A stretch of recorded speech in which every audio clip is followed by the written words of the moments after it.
I never thought blocking my own driveway would lead to a Karen calling the cops on me, but that's exactly what happened. And the best part, she ended up getting a personal invitation to my command office. Let me tell you, it was a day for the books.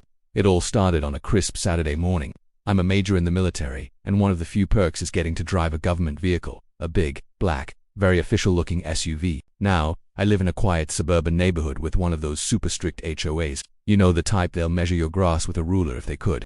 My next-door neighbor, let's call her Karen, was the self-appointed queen of the HOA, the neighborhood watch, and basically everyone's business. She had a knack for making mountains out of molehills, and today, I was her mountain. I had a ton of yard work to do. I'm talking bags of mulch, new gardening tools, a pressure washer, the works. My garage was already packed, so the only logical place to unload everything without blocking the street was my own driveway.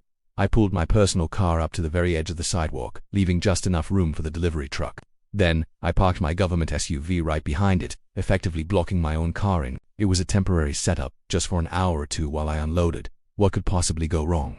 Well, Karen, that's what. She must have a sixth sense for perceived infractions. I'd barely gotten the first bag of mulch out of the truck when I saw her, peeking through her blinds like a spy in a low-budget movie. A few minutes later, she marched onto her porch, phone pressed to her ear, staring daggers at my SUV. I didn't think much of it at first. Maybe she was just being her usual nosy self.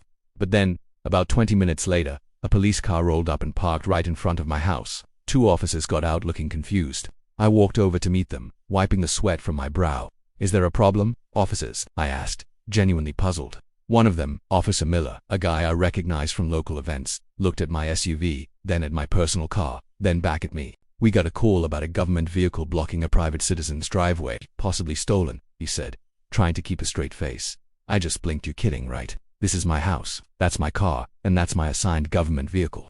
I'm blocking myself in to unload this truck." The other officer, Officer Davis, started chuckling. "Well, sir, your neighbor was very insistent, said a high-ranking official was being held hostage in their own home by a suspicious government agent." I couldn't help but laugh. Hostage by my own mulch delivery. "That would be Karen," I sighed. "She has a very active imagination." Officer Miller radioed back to dispatch. "Yeah, it's a false alarm. The homeowner is just unloading some supplies. It's his own vehicle." He gave me an apologetic look. "Sorry to bother you, Major. We have to respond to every call." "No, I get it," I said. "Thanks for being cool about it." As they were about to leave, Karen stormed out of her house. "What's going on here? Are you arresting him? He can't just block people in. It's against HOA rules. It's a threat to national security." Officer Miller turned to her, his patience clearly wearing thin. "Ma'am, this is his property, and these are his vehicles. He's not breaking any laws. In fact, you're the one who just wasted police resources with a false report." Karen's face turned a beet red. She sputtered. But it's a government vehicle. It shouldn't be here. It looks suspicious now." This is where it gets interesting. My job involves a lot of community outreach and liaising with local law enforcement. I had a big interagency meeting scheduled for the following week, specifically about improving communication and reducing resource waste. Officer Miller's comment about wasted resources gave me an idea, brilliant, petty, but oh so satisfying idea. I turned to Karen with my most official-sounding voice. "Ma'am, your concern for national security is noted. However, making false reports involving government assets is a serious matter. It diverts critical resources, as Officer Miller just pointed out." I then turned to the officers. "Gentlemen, would you be able to provide me with a copy of the incident report for this call? For official review, of course." Officer Davis grinned. "Absolutely. Major, we'll have it sent over to your office." Karen's jaw dropped. My name is going to be in a report. Every report includes the complainant's information." "Ma'am," Officer Miller said flatly. I decided to deliver the final blow. I pulled out my phone and made a call to my assistant back at the base. I put it on speaker. "Sergeant, good morning," I started. "I need you to do something for me. Please draft a formal summons for a civilian consultation named Karen." I glanced at her mailbox. "Karen Smith at 123 Maple Street. The purpose is a mandatory review of civil-military protocols regarding the reporting of government assets. Schedule it for 0900 on Monday. She'll need to present a valid ID at the main gate of the base to be escorted to my command office." "Got that?" "Yes, sir. Summons for Karen Smith at 0900 Monday. I'll get it couriered to her this afternoon." The voice on the phone replied crisply. I hung up and gave Karen my best professional smile.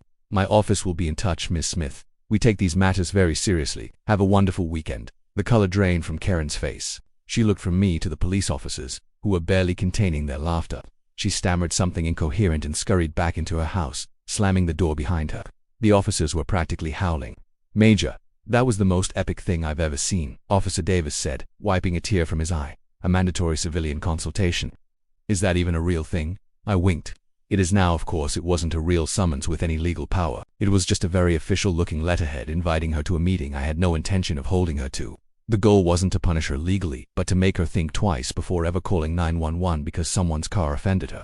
The official-looking envelope from the military base arrived at her doorstep that afternoon. I saw her snatch it from the courier like it was a live grenade. For the rest of the weekend, her blinds stayed shut.